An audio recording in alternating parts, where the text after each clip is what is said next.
Hello students, अन academy पर आप सबका स्वागत है। मैं हूं मितेश राणा एंड मैं अन अकेडमी पर टॉप एजुकेटर हूं फिजिक्स सब्जेक्ट के लिए। तो चलिए स्टार्ट करते हैं हमारा सेशन।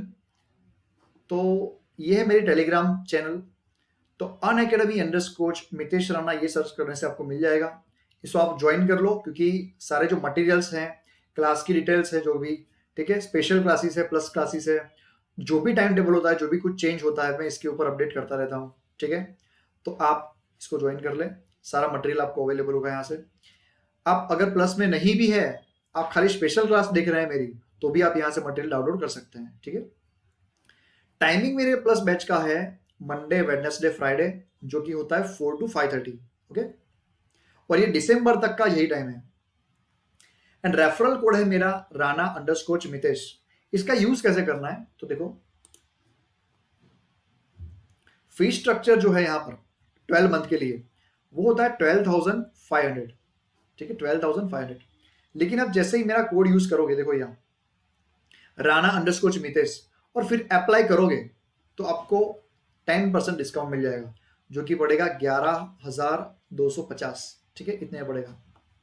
तो 10% आपको डिस्काउंट मिल जाएगा।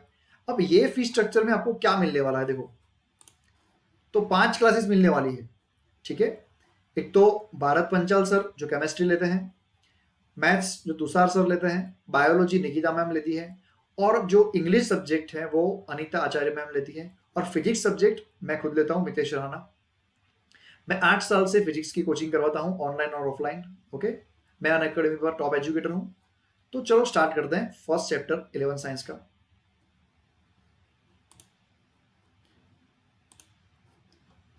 ओके, तो फर्स्ट चैप्टर है फिजिकल वर्ल्ड।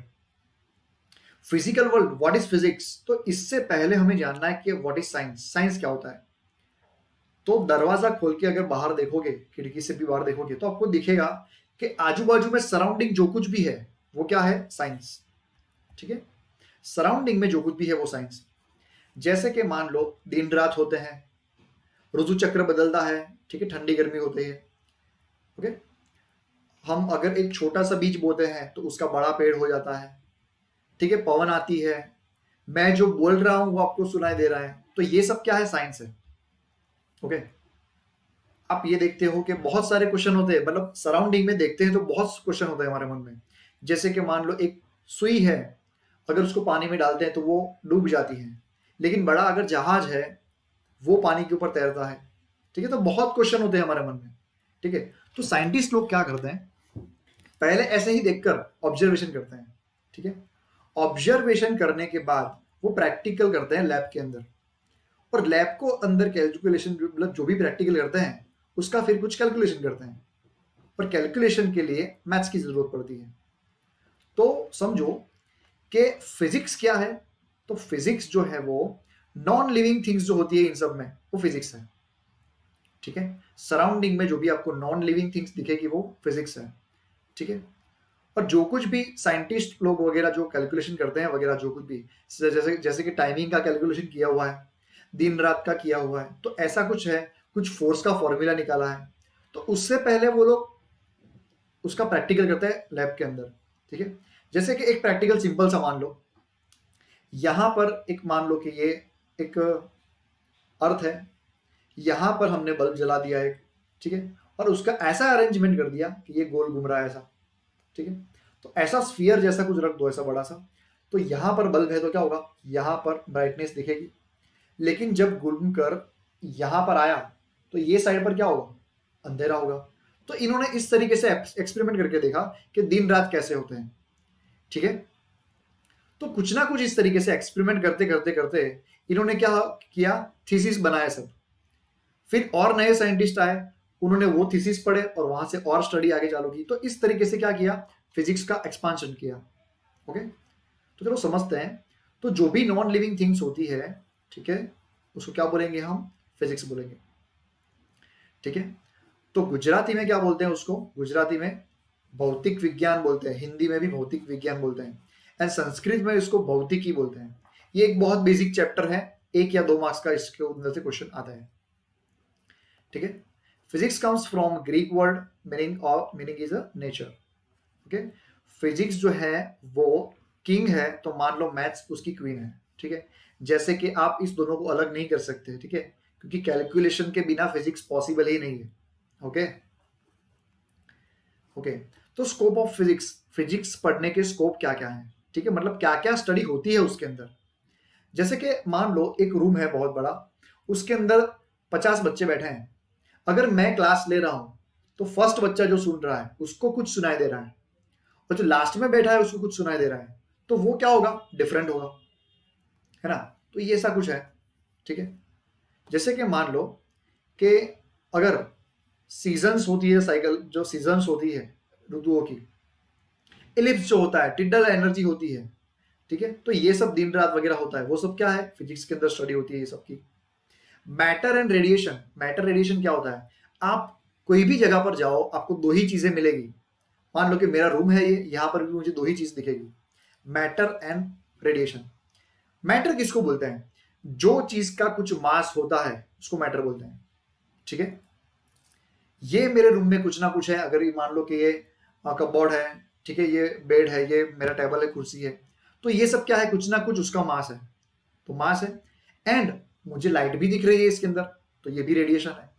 तो मैटर एंड रेडिएशन दो ही चीज होती है पूरे वर्ल्ड के अंदर, ठीक है। इसके बाद हमें पढ़ना होता है न्यूक्लियर फिजिक्स। न्यूक्लियर फिजिक्स में हम क्या करेंगे, तो न्यूक्लियर फिजिक्स के अंदर न्यूट्रॉन, प्रोटॉन, इलेक्ट्रॉन, ये सब के बारे में पढ़ना है। न्यूक्लियस के बारे में पढ़ना है, उसकी रेडियस 10⁻⁻14 है, ये सब पढ़ना है, ठीक है।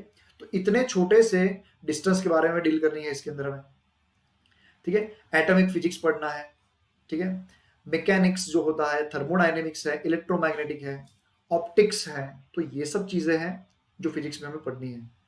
अब ये सब क्या हो गया कि पूरे के पूरे चैप्टर्स हैं, समझो। थर्मोडायनेमिक एक चैप्टर है पूरा, मैकेनिक्स जो है वो चैप्टर है पूरा, काइनेमेटिक्स एक पूरा चैप्टर है, ठीक है। इलेक्ट्रोमैग्नेटिज्म वो 12th साइंस का चैप्टर है पूरा। ऑप्टिक्स आप 12th साइंस में पढ़ोगे, ठीक है। तो इस तरीके से इलेक्ट्रोडायनेमिक्स पढ़ोगे आप, तो ये क्या है, पूरे की पूरे चैप्टर है। तो ये सब साइंस जो ये है वो फिजिक्स के अंदर आता है, ओके। इसके अलावा हमें क्या करना है, तो इसके अलावा हमें पढ़ना है इसके अंदर रिजिड बॉडी के बारे में, डिफॉर्म बॉडी के बारे में, फोर्स के बारे में पढ़ना है, वर्क के बारे में पढ़ना है, ओके। इलेक्ट्रोमैग्नेटिक जो इलेक्ट्रोडायनेमिक्स जो डीलिंग है वो इसके अंदर आता है। इसके अलावा हमें जो साइंटिस्ट है, फिजिसिस्ट है सारे, कुलम लॉ पढ़ना है हमें, ठीक है, ऑर्स्टेड का लॉ पढ़ना है, एम्पियर लॉ पढ़ना है, फैराडे लॉ, मैक्सवेल लॉ, ये सब लॉ पढ़ने हैं हमें, ठीक है। तो ये सब क्या होता है, फिजिक्स की स्टडी करनी है ये सब के अंदर, ओके। इसके बाद हमें ऑप्टिकल फाइबर पढ़ना है इसके अंदर। ऑप्टिकल फाइबर क्या होता है, तो ऑप्टिकल फाइबर एक ऐसी चीज है जैसे कि जिसके अंदर से लाइट ट्रांसफर होती है, ठीक है। एकदम पतला सा बाल जैसा एक पतला सा वायर होता है जिसके अंदर से करंट नहीं परंतु लाइट ट्रांसफर होती है, तो इसको बोलेंगे ऑप्टिकल फाइबर, ठीक है। जैसे कि इंटरनेट का जो वायर होता है उसके अंदर वो यूज होता है, टेलीफोन के वायर में यूज होता है, ठीक है। क्योंकि अगर करंट यूज करते हैं तो कुछ डिस्टेंस के बाद उसका लॉसेस होना चालू हो जाता है, यानी परफेक्टली कुछ डिस्टेंस के बाद वहां पर वॉइस क्लियर नहीं जाता है, ठीक है। तो उसके लिए ऑप्टिकल यूज करते हैं, ऑप्टिकल फाइबर, जैसे कि जियो फाइबर वगैरह, अभी जो इंटरनेट आया है सुपर फास्ट, तो उसमें ये सब यूज होता है, ओके।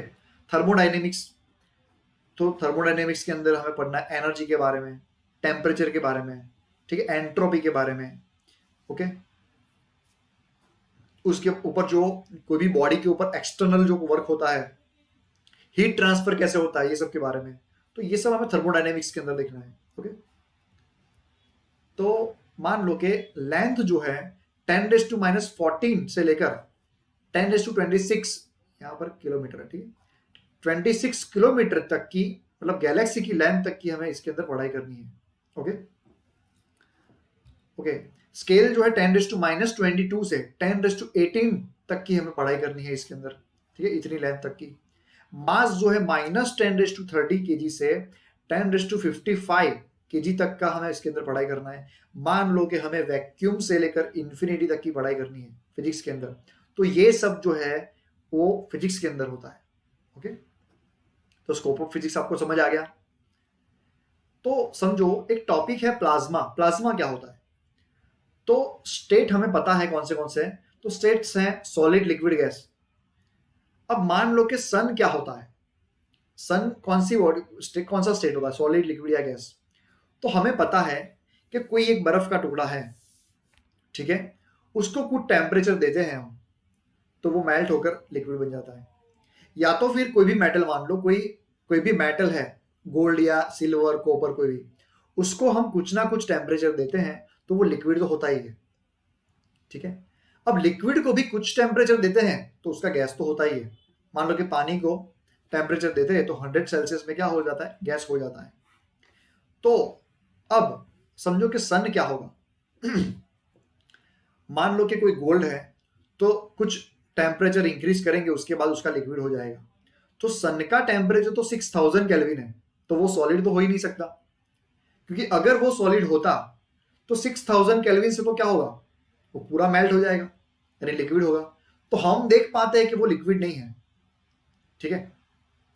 6000 केल्विन अगर कोई लिक्विड को दिया जाए तो उसका क्या हो जाता है, गैस बन जाता है, वेपराइजेशन हो जाता है। तो हम वो भी देख पाते हैं कि वो कोई वेपराइजेशन है नहीं, ठीक है। तो मतलब वो गैस भी नहीं है, यानी सॉलिड हो नहीं सकता, लिक्विड हो नहीं सकता, और गैस तो पूरा फैला हुआ होता है।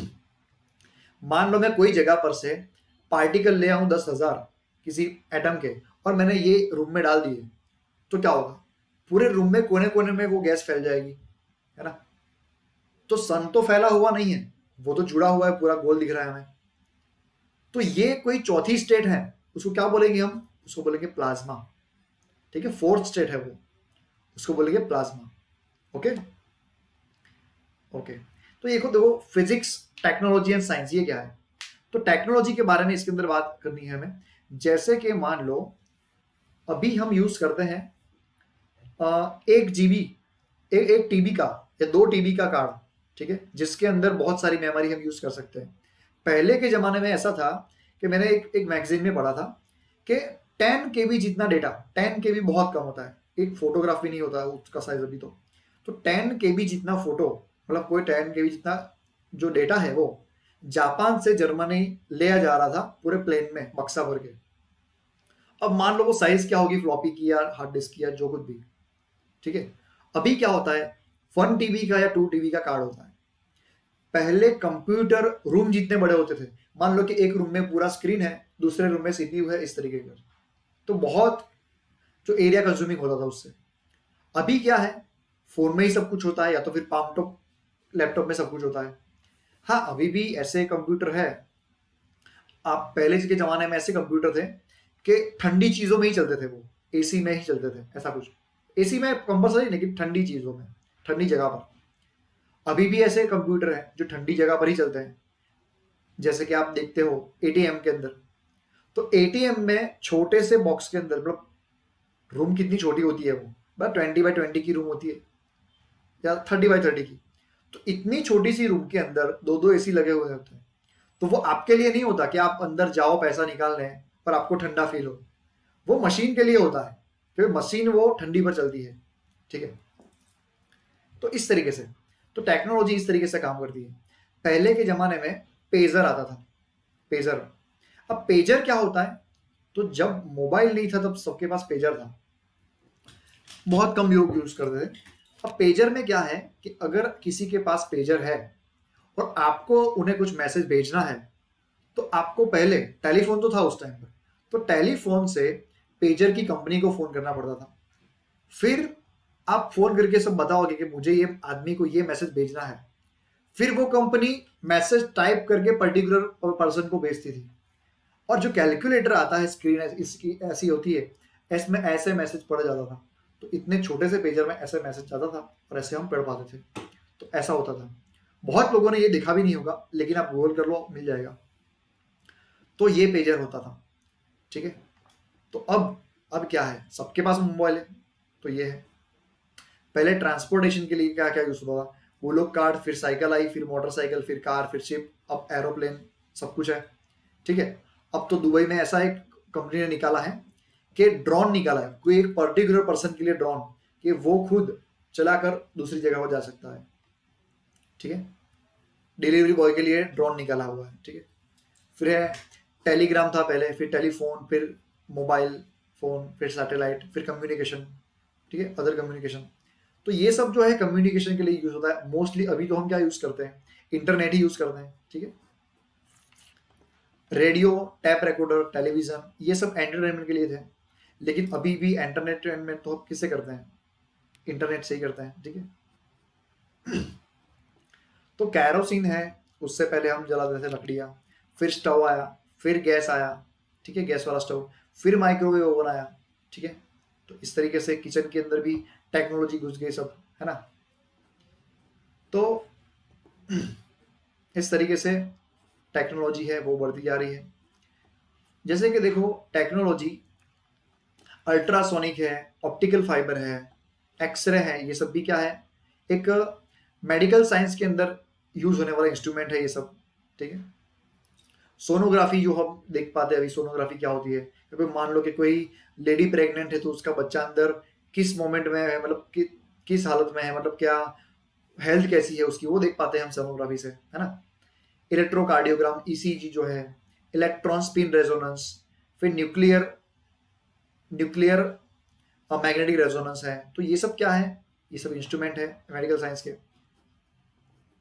फिर है microscope, electron microscope, atomic force microscope, तो ये भी क्या है, material technology, nano technology and biotechnology की इसके साथ डील होती है, ठीक है। ओके, फिर हमने देखा कि रॉकेट है, मिसाइल है, तो ये सब कुछ आपको पता ही है, तो ये सब कुछ फिजिक्स के अंदर आता है, ठीक है। ओके, तो ये सब जो है आपको इसके फुल फॉर्म याद रखना है, ठीक है। हालांकि एनसीईआरटी में नहीं दिया है ये वाला, लेकिन पुरानी एनसीईआरटी में था, तो मैंने यहाँ पर लिखा हुआ है, ठीक है। नैनो टेक्नोलॉजी एक अनबिलीवेबल चीज है, ठीक है। जैसे कि आप उसके कुछ एग्जाम्पल देखो तो आपको बिलीव भी नहीं होगा कि हाँ ऐसा भी कुछ हो सकता है। जैसे कि एक एक टीवी में ऐड आती है वो कि बाहरी दीवारों पर नैरोलैक की पेंट, नैरोलैक कि बाहरी दीवारों पर धूल को टिकने ना दे। तो ऐसा तो थोड़ी कोई होता है कि भाई धूल आए ही ना नजदीक में, लेकिन वो कलर टेक्नोलॉजी ऐसी बनाई है कि भाई कलर मतलब धूल कुछ आएगी ऐसे तो रिपल्सन होके चली जाएगी या ऐसा कुछ होगा, तो ऐसी कोई टेक्नोलॉजी यूज की हुई है, ठीक है। तो ये होता है नैनो टेक्नोलॉजी। मान लो कि कोई छोटा बच्चा है, छोटा बच्चा है, उसके हाथ में फ्रैक्चर हुआ है। अब मान लो छोटा बच्चा है, हाथ में पूरा फ्रैक्चर हुआ है, टूट गया है हाथ, तो हम अगर बड़े हो गए हैं तो उसके अंदर हमारे हाथ में तो रॉड डालते हैं, है ना, स्टील का रॉड। लेकिन छोटे बच्चे को थोड़ी रॉड डालेंगे। अगर छोटे बच्चे को रॉड डाल भी दिया तो बच्चा बड़ा होगा वो, तो हाथ भी तो बड़ा होगा, तो ये कनेक्शन तो का तो क्या होगा। तो नैनो टेक्नोलॉजी इंस्ट्रूमेंट अगर हम डालेंगे ऐसा कोई रॉड, तो वो उसके लेंथ के साथ उसके अंदर भी इंक्रीमेंट होता है, ठीक है, वो भी इंक्रीज होता है। तो ये नैनो टेक्नोलॉजी है, ठीक है। बहुत सारे ऐसे किस्से हैं नैनो टेक्नोलॉजी के अनबिलीवेबल जो आप पढ़ोगे। हालांकि 11-12 साइंस में इतना मोस्टली नहीं आता है ये, लेकिन फिर भी। जैसे कि है fundamental force in nature. Fundamental force कौन से हैं, तो 4 टाइप के फोर्स है जिसको हम बोलेंगे फंडामेंटल फोर्स, ठीक है। जैसे फर्स्ट नंबर का है ग्रेविटेशनल फोर्स। ग्रेविटेशनल जो फोर्स है वो किसकी वजह से होता है, वो मास की वजह से होता है। मतलब मान लो ऐसी कोई बॉडी है जिसका मास m1 है और ये बॉडी है जिसका मास m2 है, तो फर्स्ट वाली सेकंड पर और सेकंड वाली फर्स्ट के ऊपर कुछ ना कुछ फोर्स लगाती है। और ये फोर्स कितना होता है, तो फोर्स होता है G m1 m2 upon r square जितना, ठीक है। तो ये फोर्स है, यानी कि क्या हुआ कि m1 m2 क्या है, इस दोनों का मल्टीप्लीकेशन, ठीक है। एंड अपॉन में जो r स्क्वायर दिख रहा है वो r क्या है, दोनों के बीच का डिस्टेंस, ठीक है। यहां पर लिखा हुआ है देखो m1 m2 masses and r distance between masses. यानी समझो बात को कि g जो है इसके अंदर क्या है, कैपिटल G। जो कैपिटल G है यूनिवर्सल कांस्टेंट है। तो ये हम चैप्टर नंबर 8 पढ़ेंगे तो उसके अंदर डिटेल में देखेंगे उसके बारे में। अभी तो क्या है, ये चैप्टर में सारे चैप्टर का सार दिया हुआ है, तो थोड़ा थोड़ा बताना है। तो इसमें खाली आपको जस्ट जानना है कि क्या होता है, पूरा का पूरा फॉर्मूला और ये सब कुछ याद नहीं रखना है, ठीक है। आपको खाली जानना है कि ग्रेविटेशनल फोर्स में क्या होता है, ओके। तो यहां पर जो भी स्टेटमेंट लिखा हुआ क्या है, according to Newton's law of gravitation, the mutual attractive force is directly proportional to product of masses, यहां पर देखो m1 m2 क्या है, मास प्रोडक्ट है, and inversely proportional to square of distance between them, यानी 1/r²। तो इस दोनों के ऊपर क्या डिपेंड है, फोर्स डिपेंड है, फोर्स के ऊपर है। तो m1 m2 मल्टीप्लीकेशन और 1/r²। ओके, तो ग्रेविटेशनल जो फोर्स होता है वो मैंने जो बताया ये 4 फोर्स, उसमें सबसे वीक फोर्स है, ठीक है, ग्रेविटेशनल फोर्स। हालांकि हमें ये लगता है कि बहुत स्ट्रांग है ना, क्योंकि हम खुद ग्रेविटी से जुड़े हुए हैं। हम खुद अगर कहीं कोई ऊंचाई वाली चीज से गिरते हैं तो हमें लगता है, तो हमें ऐसा लगता है कि ग्रेविटी बहुत स्ट्रांग फोर्स है, लेकिन ग्रेविटेशनल क्या है, सबसे वीक है। और मैं आपको अभी जस्ट 2 क्वेश्चन समझा दूं, उसके बाद प्रूव करके बताऊंगा ये, है ना। ओके, तो देखो फॉर्मूला ये है G m1 m2/r²। हालांकि फर्स्ट चैप्टर के लिए आपको याद नहीं रखना है, ठीक है। ओके, और ये ऐसा फोर्स है ग्रेविटेशनल जो खाली एट्रैक्टिव है, उसके अंदर रिपल्जन नहीं होता, ठीक है। तो मास के वजह से ये फोर्स पैदा होता है, ठीक है, ग्रेविटेशनल फोर्स। नेक्स्ट देखते हैं। तो नेक्स्ट देखो क्या है, इलेक्ट्रोमैग्नेटिक। लेकिन मैं सिखाऊंगा आपको पहले स्ट्रॉन्ग न्यूक्लियस, इलेक्ट्रोमैग्नेटिक बाद में। देखो ये स्ट्रॉन्ग न्यूक्लियर फोर्स, तो ये मैंने एक एटम ड्रॉ किया हुआ है, ठीक है। इसके बीच में क्या है, तो यहां पर न्यूक्लियस है, ठीक है। ये फर्स्ट वाली ऑर्बिट है। ये फर्स्ट वाली ऑर्बिट में क्या होता है, तो इलेक्ट्रॉन होते हैं, इलेक्ट्रॉन मोशन होता है सर्कुलर मोशन में। तो मान लो कि फर्स्ट ऑर्बिट में कितने होते हैं, 2 इलेक्ट्रॉन, ठीक है। दूसरी ऑर्बिट में मान लो कि 3 इलेक्ट्रॉन है, यानी 5 टोटल हुए इलेक्ट्रॉन। अब 5 इलेक्ट्रॉन मैंने बताया, तो 5 प्रोटॉन भी होंगे बीच में। अब ये क्या है, न्यूक्लियस है, और न्यूक्लियस का रेडियस कितना होता है, 10⁻⁻14, यानी बहुत छोटा हुआ, हम देख ही नहीं सकते ऐसा, ठीक है। कोई इंस्ट्रूमेंट का या फिर माइक्रोस्कोप का कुछ यूज करे बिना हम ये देख ही नहीं सकते, इतना छोटा हुआ ये। तो मान लो कि ये 10⁻14 है, इतना न्यूक्लियस, इसके अंदर क्या क्या होता है, तो प्रोटॉन्स होते हैं। अगर खाली हम बात करें तो 5 प्रोटॉन है, तो 5 प्रोटॉन उसके अंदर है, और न्यूट्रॉन भी होते हैं उसके अंदर। हमें ये पता है कि प्रोटॉन प्रोटॉन तो रिपल्सन होता है, ठीक है। तो सोचकर देखो खाली कि इतना छोटा न्यूक्लियस है जो हम देख भी नहीं पाते हैं, उतने छोटे से न्यूक्लियस के अंदर 5 प्रोटॉन क्या कर रहे हैं, 5 प्रोटॉन कर क्या रहे हैं इसके अंदर, क्योंकि हमें तो पता है प्रोटॉन प्रोटॉन रिपल्सन होता है। और अगर रिपल्सन होने लगा तो दुनिया की सारी चीजें ब्लास्ट होने लगेगी। सोच के देखो, अगर मेरे पास ये मान लो कि पेन है, तो पेन भी बहुत सारे एटम से बनी है, उसका अंदर भी बहुत सारे न्यूक्लियस है, उसके अंदर भी प्रोटॉन होंगे। अगर ये प्रोटॉन रिपल्सन होने लगेगा तो क्या होगा, ये ब्लास्ट होगा, है ना। तो इस तरीके से, तो मान लो कि, लेकिन ये रिपल्सन तो हो नहीं रहा है, तो रिपल्सन क्यों नहीं हो रहा है, यानी कि कोई एक ऐसा फोर्स है जो न्यूक्लियस के अंदर वाले प्रोटॉन को पकड़ के रखता है, उसको क्या बोलेंगे हम, स्ट्रॉन्ग न्यूक्लियर फोर्स। ओके, तो उसको बोलेंगे हम strong nuclear force. This force is 100 times stronger than electromagnetic force. Electromagnetic पढ़ना बाकी है, ठीक है, तो 100 टाइम ज्यादा, 100 टाइम स्ट्रॉन्गर, बहुत स्ट्रॉन्ग फोर्स हुआ है। और ये कुछ रेंज पर लगता है, कितनी रेंज पर लगता है, तो 10⁻15 मीटर तक की रेंज को, 10⁻15 की रेंज पर ही लगता है ये, ठीक है उसके आजू बाजू वाली। ओके, तो ये क्या है, जो 4 फंडामेंटल बोले मैंने, उसमें सबसे स्ट्रॉन्गेस्ट फोर्स है। ओके, तो यहां पर लिखा है देखो, Fs मतलब के क्या हुआ, strong nuclear force is equal to 10⁻2 Fe, यानी क्या हुआ, इलेक्ट्रोमैग्नेटिक से ये 100 गुना ज्यादा है फोर्स, ठीक है। और ये क्वार्क्स नाम के पार्टिकल से मिलते हैं ये सब, ठीक है।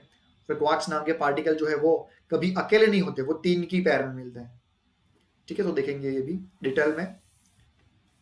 ओके, अभी का न्यूक्लियर फोर्स तो देखा हमने स्ट्रॉन्ग, तो ये क्या है, वीक वाला। अब वीक न्यूक्लियर फोर्स क्या होता है, उसके अंदर चेंज क्या रहता है, तो बस यही है, वो स्ट्रॉन्ग न्यूक्लियर जो फोर्स है वही वीक न्यूक्लियर फोर्स है। लेकिन इसमें रेंज क्या होती है, तो ये रेंज लगता है 10⁻15 से लेकर 10⁻17 तक ये लगता है। यानी रेंज अगर चेंज कर दिया हमने, इतनी रेंज हो गई 10⁻17, तो ये वीक न्यूक्लियर फोर्स बन गया। ओके, तो बीटा डीके जब होता है, बीटा डीके, ठीक है, बहुत सारे जो रे है वो हम पैदा पैदा कर सकते हैं, और बहुत सारे जो रे हैं वो सन में से ही मिलते हैं। सारे रेज जो है वो सन में से मिलते हैं, अल्फा बीटा गामा, ठीक है, अल्ट्रा वायोलेट, इलेक्ट्रिक रे, फिर मैग्नेटिक रे, बहुत सारे, और फिर यूवी रे।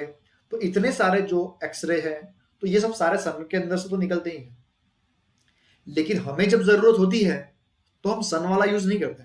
जैसे कि मान लो कि एक्सरे, एक्सरे हम जब कुछ बॉन्ड टूट गया है और हम मेजर करने जाते हैं, उसका दिखाने जाते हैं, तो वो सन वाला एक्सरे यूज नहीं करते, ठीक है, वो एक्सरे बनाते हैं एक्सरे। तो वैसे ही बीटा डीके भी बनाया जाता है।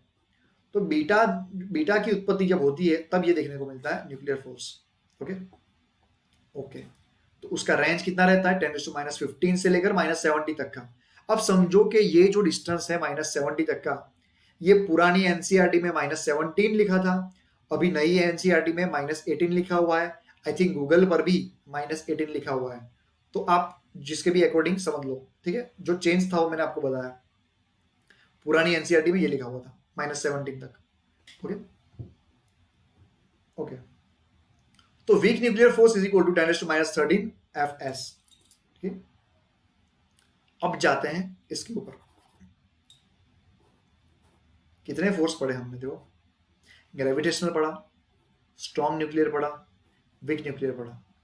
मेन तो कितने हैं, 4 ही है फंडामेंटल, तो एक बाकी रहा हमारा। जस्ट मिनट, देखते हैं उसको भी।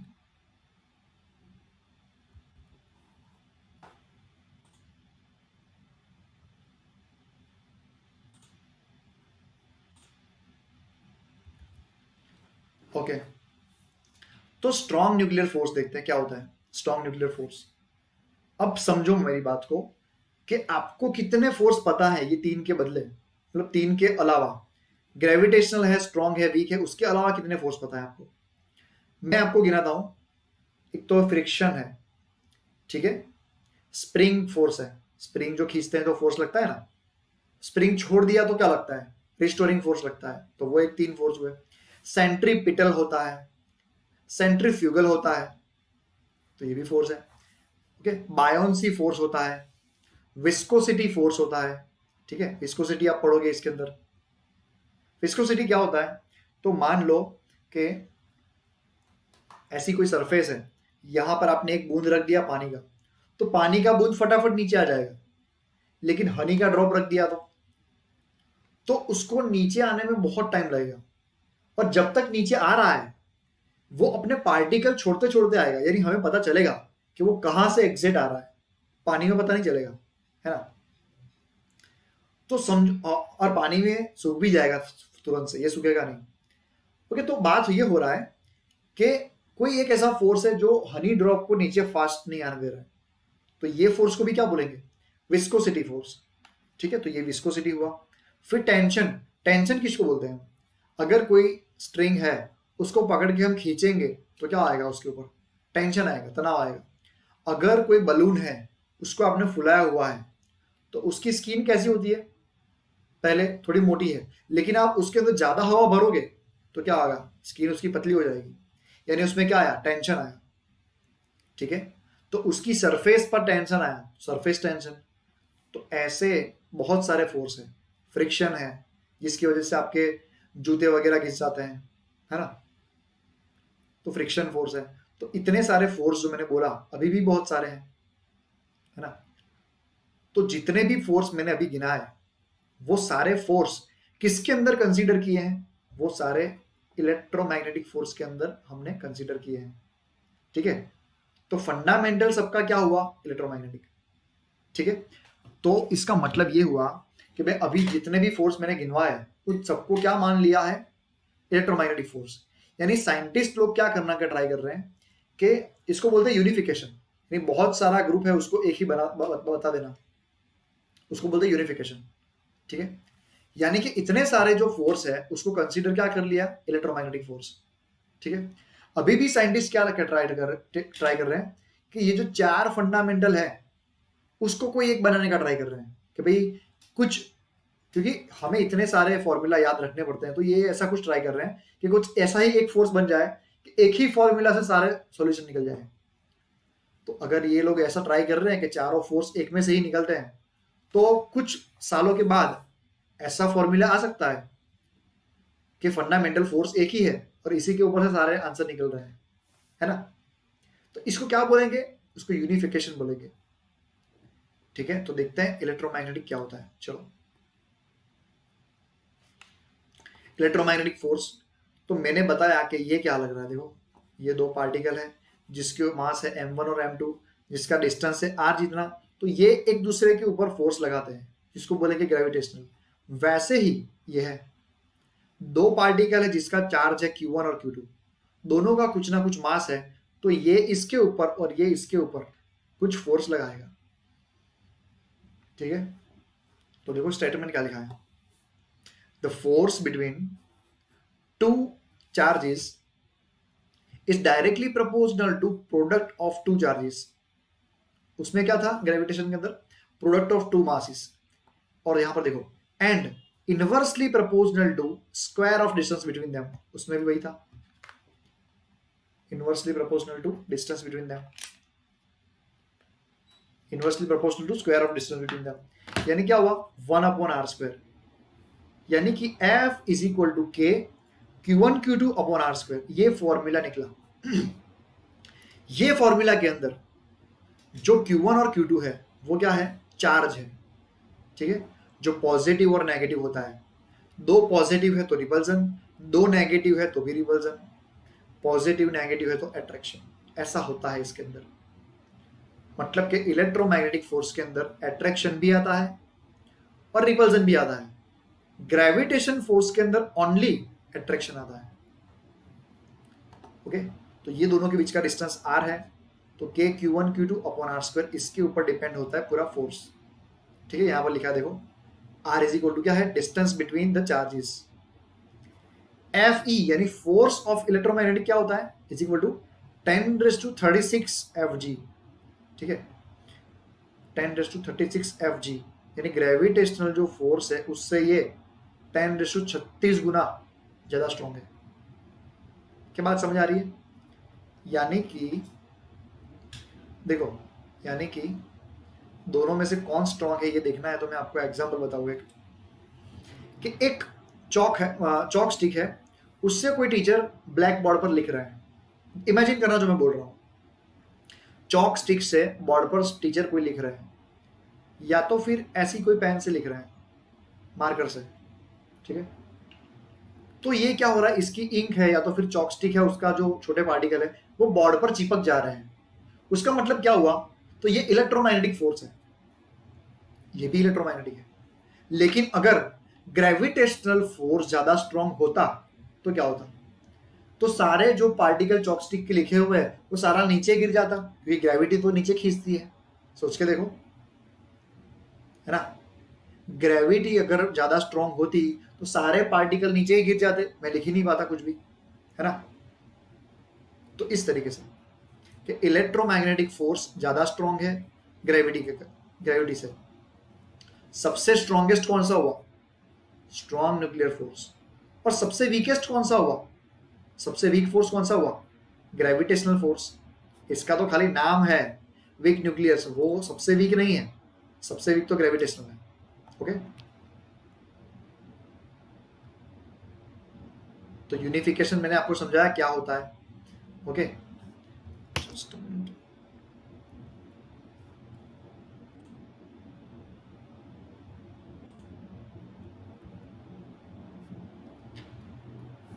ओके,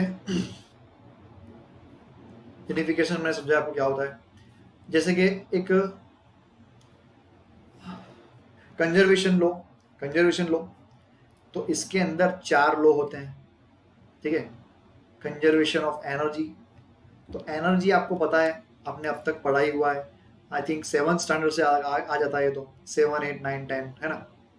कंजर्वेशन ऑफ एनर्जी क्या होता है, तो एनर्जी ना तो हम प्रोड्यूस कर सकते हैं, मतलब चार्ज ना प्रोड्यूस कर सकते हैं, ना उसको डिस्ट्रॉय कर सकते हैं। एग्जांपल देता हूं एक, मान लो कि एक स्केल है, ये मान लो कि स्केल है या फिर ये जो भी है, ये पेन को अगर मैं कोई रेशम के सब कपड़े के साथ रबिंग करवाऊंगा, यानी ऐसा कुछ थोड़े टाइम तक करूंगा, और 2-3 कागज के टुकड़े मैंने ले लिए और मैंने यहाँ रखे हैं, तो थोड़े टाइम में ऐसा करूंगा, रबिंग करवाऊंगा और फिर यहाँ पर लाऊंगा,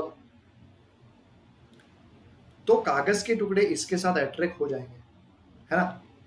तो उसका मतलब क्या हुआ कि भाई इसके ऊपर क्या आ गया, चार्ज आ गया। तो रेशम के कपड़े के ऊपर भी क्या आ गया, चार्ज आ गया। तो क्या होता है कि इसके ऊपर सपोज पॉजिटिव चार्ज आया तो उसके ऊपर नेगेटिव चार्ज आया, है ना। चार्ज के बारे में जो भी है डिटेल में 12th साइंस के फर्स्ट चैप्टर में आता है, वो अभी इतना डिस्कस नहीं करना है हमें, खाली मुझे ये लो समझाना है आपको, ठीक है, कि भाई चार्ज पहले से इसमें था ही, चार्ज पहले इसमें था ही, लेकिन पहले क्या था, जितने इसके ऊपर पॉजिटिव चार्ज थे उतने ही नेगेटिव थे, यानी कि मान लो कि 50 पॉजिटिव थे तो 50 नेगेटिव थे पहले से ही। इस वाले मटेरियल में, मतलब सिल्क के मटेरियल में सपोज के 50 प्लस थे तो 50 माइनस थे, यानी इसको क्या बोलते हैं हम कि इसका नेट चार्ज जीरो था, इसका नेट चार्ज जीरो था। लेकिन वह जब भी हमने इसको फ्रिक्शन करवाया तो क्या हुआ, इसके ऊपर 50 पॉजिटिव थे, इसके भी 50 पॉजिटिव इसके ऊपर आ गए, ठीक है, यानी 100 चार्ज इसके ऊपर आ गए पॉजिटिव, तो इसके नेगेटिव सारे मटेरियल में चले गए, है ना। तो होता क्या है चार्ज के अंदर कि यहां से वहां उसका ट्रांसफर होता है, ठीक है, एक के अंदर से दूसरे के अंदर हम कन्वर्ट कर सकते हैं, ठीक है, एनर्जी का कन्वर्ट कर सकते हैं, चार्ज का कन्वर्ट कर सकते हैं। तो एनर्जी भी बताई मैंने, चार्ज भी बताया आपको, ठीक है। तो कंजर्वेशन ऑफ चार्ज इसको बोलेंगे। एनर्जी आपको पता है कि भाई अभी मेरे पास ये है, अभी मेरे पास है, इसके अंदर एनर्जी कितनी है, 0। लेकिन जब मैं इसको पकड़ के ऊपर कर दूंगा ऐसे, तो क्या होगा, इसके अंदर आ जाएगी पोटेंशियल एनर्जी। जैसे कि इसका मास है m, उसके ऊपर ग्रेविटी लग रही है g, और इसको यहां से मैंने उठाया h हाइट पर, यानी पोटेंशियल एनर्जी कितनी हुई, mgh। अब यहां से उसको छोड़ दूंगा तो क्या होगा, काइनेटिक एनर्जी पैदा होगी उसकी, यानी क्या हुआ, काइनेटिक एनर्जी होती है 1/2 mv², है ना। तो काइनेटिक एनर्जी बनी, पोटेंशियल एनर्जी बनी, है ना कुछ एनर्जी होती है, वो एक में से दूसरे में ट्रांसफर ही होती है, ठीक है। वैसे ही law of conservation of linear momentum, linear momentum क्या होता है, तो पहले तो समझो कि मोमेंटम क्या होता है, मोमेंटम क्या होता है, तो समझो कि ये मेरे पास एक पेन है, उसका कुछ मास है, अब इसको मैं दूर फेंक दूंगा ऐसे कुछ वेलोसिटी से, तो ये कुछ वेलोसिटी से जाएगी, तो मैं ऐसा बोल सकता हूं कि पेन कुछ मोमेंटम से जा रही है, क्योंकि मोमेंटम का फॉर्मूला क्या होता है, P is equal to m v, तो इसका मास और v वेलोसिटी से गया ऐसा, तो एम वी, ठीक है। तो लीनियर मोमेंटम किस लीनियर मोमेंटम हुआ है, ठीक है। तो कंजर्वेशन ऑफ लीनियर मोमेंटम ये क्या हुआ कि भाई जब तक इसको कोई एडिशनली एक्सटर्नल फोर्स ना लगे तब तक ये चलता ही जाएगा। एक एग्जांपल दूं मैं आपको कि मान लो एक मार्बल है, मार्बल जो है, अगर मैं एकदम स्मूथ मार्बल लाऊं, एकदम 100% स्मूथ, 100% फ्रिक्शन उसके ऊपर लगे ही ना, ऐसा एकदम नई वाली स्किन है उसकी, ठीक है। अब उसको कोई मार्बल फ्लोरिंग पर रखूंगा और फिर उसको ऐसे मारूंगा, तो फ्रिक्शन लग रहा है उसके ऊपर, कुछ ना कुछ, भले ही नहीं है वो, लेकिन कुछ ना कुछ फ्रिक्शन तो लगेगा ही। अब जब फ्रिक्शन लग रहा है तब वो कोई डिस्टेंस पर जाके तो रुकेगी ही, ठीक है। लेकिन 100% स्मूथ तो कोई चीज होती नहीं है, अगर ऐसा होता तो वो मार्बल को मैंने ऐसा मारा, वो कभी रुकेगी ही नहीं, है ना। तो लॉ ऑफ कंजर्वेशन क्या होता है, sorry, conservation of linear momentum क्या होता है कि भाई पर्टिकुलर एक डायरेक्शन में जाना। जैसे कि मान लो आप कैरम बोर्ड खेलते हो, आपने ऐसा एक कुकी को मारा, ठीक है, तो आपने 10 न्यूटन से मारा, 10 न्यूटन फोर्स से मारा, ठीक है। तो उसके ऊपर कितना लगेगा कि वो अगर स्टेडी स्टेट कंडीशन में है तो वो आगे की ओर जाएगा, शिफ्ट होगा, यानी इसको आपने mv से मारा, लीनियर मोमेंटम यानी p is equal to mv, तो उसके ऊपर भी क्या लगेगा, mv ही लगेगा। अब मारने से पहले दोनों का टोटल करें, मारने वाली कुकी का और जो कुकी रुकी हुई थी, दोनों का मोमेंटम निकाले और उसका जो टोटल होगा, तो मारने के बाद दोनों का टोटल उतना ही होगा। तो ये होता है लीनियर मोमेंटम। वैसे ही होता है एंगुलर मोमेंटम, ठीक है। जब कोई चीज एंगल में मूवमेंट होती है ना, उसको बोल देंगे हम एंगुलर मोमेंटम। जैसे कि मान लो ये है, इसका कुछ मास है, इसको मैंने स्ट्रिंग से लटकाया हुआ है। अब इसको मैं ऐसा छोड़ देता हूं, मतलब गोल घुमाता हूं, तो कुछ वेलोसिटी से घूम रहा है, तो इसको क्या बोलेंगे, एंगुलर मोमेंटम। क्योंकि इसका खुद का मास है, इसका खुद का वेलोसिटी है, ठीक है, और एंगल में घूम रहा है, ठीक है, तो एंगुलर मोमेंटम बोलेंगे इसको, ठीक है।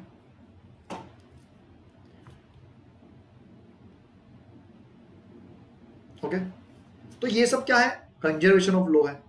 ये आपने पढ़ लिया यूनिफिकेशन। यूनिफिकेशन यानी क्या, मैंने बताया आपको कि जितने भी सारे फोर्सेस हैं वो सारे हमने किसके अंदर कंसीडर किए हैं, इलेक्ट्रोमैग्नेटिक फोर्स, ठीक है, तो इसको यूनिफिकेशन बोलते हैं। दूसरा एग्जांपल दो यूनिफिकेशन का, तो क्या बोलते हैं, सपोज के लाइक आपको पढ़ना है इंजन के बारे में, आपको पढ़ना है डिस्क ब्रेक के बारे में, ठीक है, आपको पढ़ना है क्लच प्लेट के बारे में, आपको पढ़ना है एक्सीलेटर बारे में, ठीक है, तो ऐसा सब कुछ पढ़ना है इंजन के बारे में, वो सब कुछ, ठीक है, मशीन के बारे में। तो आपको क्या पढ़ना होगा, मतलब इंजन के बारे में तो आपको क्या पढ़ना होगा, आपको ऑटोमोबाइल पढ़ना होगा, ऑटोमोबाइल इंजीनियरिंग। तो ये सब कुछ जो मैंने बोला, उस सबको कॉम्बाइन करके एक क्या बना दिया, फील्ड बना दी, तो उसको क्या बोलेंगे हम, यूनिफिकेशन, है ना। जैसे कि सारे फोर्स मिलाकर क्या कर दिया, इलेक्ट्रोमैग्नेटिक बना दिया, है ना। तो इस तरीके से, तो ये चैप्टर में से आपको क्या याद रखना है, तो ये चैप्टर में से आपको याद रखना है जितने भी ये छोटी वैल्यू आती है, 10⁻14 है सपोज के लाइक, ऐसे, है ना। पूरा जो यूनिवर्स है वो किससे बना है, तो मास इन सॉरी मैटर एंड रेडिएशन से। ये वाली सब रेंज याद रखनी है कि लेंथ कहाँ से कहाँ तक पढ़नी है हमें, ठीक है, मास कहाँ से कहाँ तक का हमें पढ़ना है, तो ये सब याद रखना है, छोटी जो वैल्यू है वो सारी। प्लाज्मा क्या होता है वो आपको याद रखना है, ठीक है। टेक्नोलॉजी के अंदर खाली जानना है कि क्या होता है, ठीक है, हमने नॉर्मल बातें ही की है इसके अंदर तो, लेकिन याद रखना है ये फॉर्मूला, ठीक है, मतलब के full form ECG ESR NMR EM AFM, ये सब फुल फॉर्म याद रखना है, ठीक है। इसके बाद फंडामेंटल फोर्स पढ़ने लायक ये चैप्टर में ये है ज्यादा, तो gravitational force, electromagnetic force, strong nuclear force, week nuclear force, ये आपको याद रखना है। कौन सा स्ट्रॉन्ग है कौन सा वीकेस्ट है ये याद रखना है। कौन सा किससे कितना जो ज्यादा गुना स्ट्रॉन्ग है वो याद रखना है। तो ये देखो, है ना, देखो ये ऐसा कुछ कि force of electromagnetic is equal to 10⁻36 Fg, है ना। तो इस तरीके से याद रखना है। कौन सा मतलब रिपल्जन और अट्रैक्शन होता है, तो कौन सा खाली अट्रैक्शन होता है, तो ये सब ऐसे क्वेश्चन निकल सकते हैं इसके अंदर से, ठीक है। स्ट्रॉन्ग न्यूक्लियर फोर्स मैंने जो बताया, ये फिगर मैंने ड्रॉ की है, लेकिन यहाँ पर मैं अगर मेरे पास वो राइटिंग पैड होता तो यहाँ से अच्छी अगर प्रोटॉन वगैरह सब लिख कर बता सकता था मैं, लेकिन यहाँ पर आप इमेजिन कर लो, आपको पता ही है कि बहुत सारे प्रोटॉन होते हैं, उसका मतलब क्या हुआ कि प्रोटॉन का रिपल्सन नहीं होता है, तभी तो इतनी छोटी जगह में सब भरे पड़े हैं। अब क्या होगा कि कोई एक ऐसा फोर्स है जिसने सबको पकड़ के रखा हुआ है, उसको क्या बोलेंगे हम, स्ट्रॉन्ग न्यूक्लियर फोर्स। तो ये याद रखना है, कितनी रेंज पर लगता है वो याद रखना है। Fs यानी कि strong nuclear force is equal to कितना इलेक्ट्रोमैग्नेटिक होता है, तो 100 टाइम्स यानी कि 10⁻², तो ये याद रखना है, ओके। वीक न्यूक्लियर फोर्स, तो ये रेंज याद रखनी है इसकी, ठीक है, कहां से कहां तक लगता है, क्योंकि थोड़ी ही रेंज चेंज होती है और ये हो जाता है वीक न्यूक्लियर फोर्स, ठीक है। अगर आपको अपडेट चाहिए तो आप गूगल कर सकते हो। आई थिंक न्यू वाली एनसीईआरटी मैंने देखी नहीं है, लेकिन मुझे पता है आई थिंक 10⁻18 हो गया है यहाँ पर, है ना। तो ये कुछ अपडेट है। तो फिर ये आप एक बार पढ़ सकते हो कि इस तरीके से, और एमसीक्यूज कुछ इस तरीके से निकल सकते हैं। What is the force, sorry fourth state of matter, तो आपको पता होगा ये, ठीक है, मैंने अभी पढ़ा है, प्लाज्मा। ईसीजी क्या होता है, electrocardiograph, electrocardiograph, just a minute.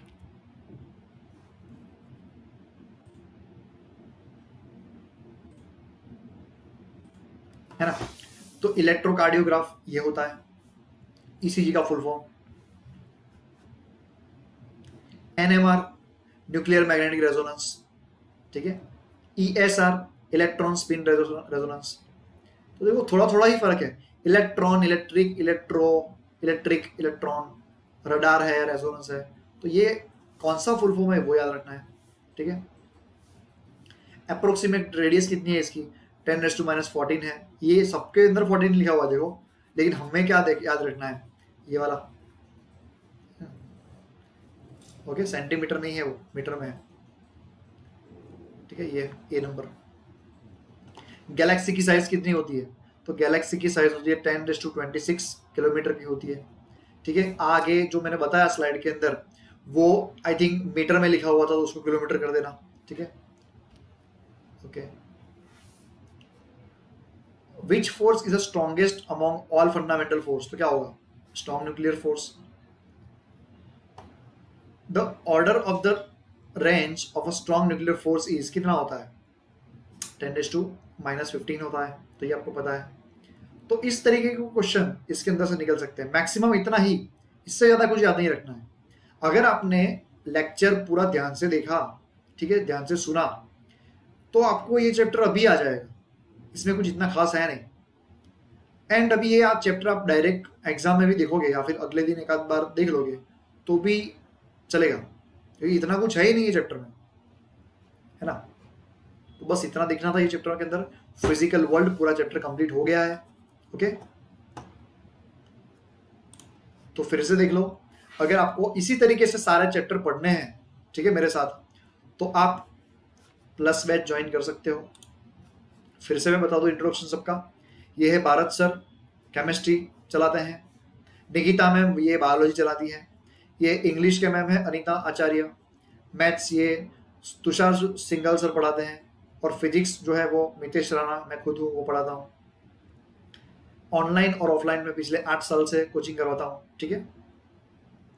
ये है टाइम टेबल, ये टाइम टेबल पूरे दिसंबर तक फॉलो होने वाला है, ठीक है। यानी कि दिसंबर तक आपका सिलेबस पूरा खत्म हो जाएगा। अभी ये मान लो कि 11 मई से चालू हुआ था, आज हुआ 31, तो कंप्लीट हो गया है फर्स्ट चैप्टर, ठीक है। 11 के अंदर फर्स्ट चैप्टर कंप्लीट हो गया है, सेकंड हो गया है, और थर्ड चैप्टर 1 जून से चालू करने वाले हैं, ठीक है। तो आप जिसको भी ज्वाइन होना है आप ज्वाइन हो सकते हो, ठीक है। और आप मेरा कोड यूज कर सकते हो, जिससे आपको बेनिफिट मिलेगा, 10% डिस्काउंट मिल जाएगा, क्योंकि 10% भी बहुत ज्यादा होता है इसके अंदर, तो है ना। और ऑफलाइन कोचिंग की आप फीस देखोगे तो 70-80,000 से कम होती नहीं है। तो पर्टिकुलर एक सब्जेक्ट की देखो अलग अलग से तो भी 25,000 या 20,000 होता है। तो एक सब्जेक्ट से भी कम पैसे में 5 सब्जेक्ट हो जा रहे हैं, और विथ मटेरियल, है ना। विथ मटेरियल तो है, लेकिन आप मटेरियल की क्वालिटी भी देख सकते हो, मटेरियल की क्वालिटी आप देख सकते हो, ठीक है।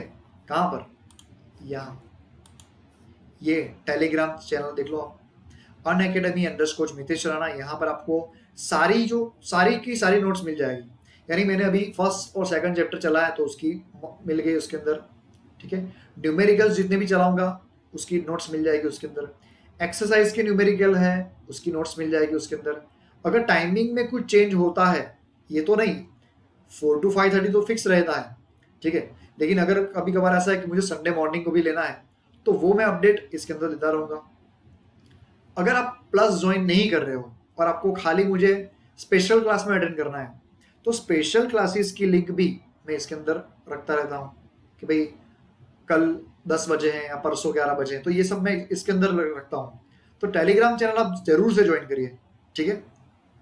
और मटेरियल आप प्लस में ज्वाइन हो या ना हो, फ्री ऑफ चार्ज है सबके लिए, क्योंकि चैनल ये पब्लिक चैनल है, मैंने कोई प्राइवेट चैनल नहीं बनाई, सब बेनिफिट ले सके इसलिए मैंने पब्लिक चैनल बनाई है ये। ठीक है, तो डाउनलोड करके आप पढ़ सकते हो। ठीक है, ओके, सो दैट्स इट, इतना रखते हैं। तो चैप्टर पूरा कंप्लीट हो गया है। ठीक है, 1 जून से मेरी बैच चालू हो रही है। ठीक है, motion in a straight line, तो आप जरूर से ज्वाइन करिए, क्योंकि कोरोना की वजह से मुझे ऐसा लग रहा है कि जून जुलाई तक, तो जुलाई तक आई थिंक, जून जुलाई अगस्त बोल नहीं सकते कुछ भी, लेकिन इस बार ऑफलाइन क्लासेस तो होने से रही। और ऑफलाइन क्लासेस अगर उसका वेट करोगे तो अप्रैल में तो आपकी एग्जाम आ ही जाएगी, मार्च एंडिंग या अप्रैल एंडिंग में। इससे अच्छा है कि आप ज्वाइन कर लो। ठीक है, ओके, चलो इतना रखते हैं आज के लिए, बाय बाय।